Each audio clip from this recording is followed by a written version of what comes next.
nama saya Loka Syara Tamilar Sendari 5M. Tajuk saya ialah cuti sekolah saya.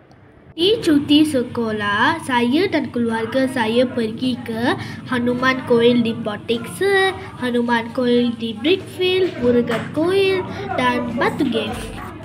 Mari saya tunjuk. Pertama, kami pergi ke Sri Veera Hanuman Koil di Brickfield.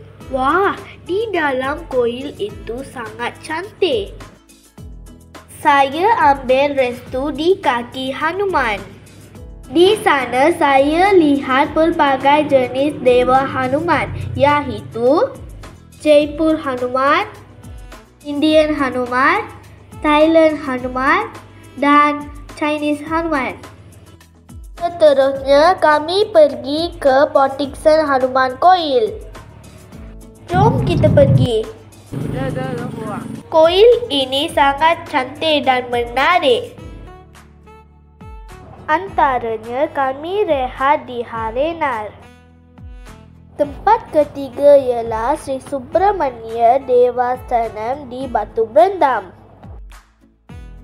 Subramania Koil dah sampai. Wah, Murugan itu sangat cantik. Seterusnya, kami pergi ke Batu Cave di Kuala Lumpur. Mari kita pergi. Dah sampai. Saya dan keluarga saya melancong di Batu Cave. Batu Cave saya tengok murugan besar.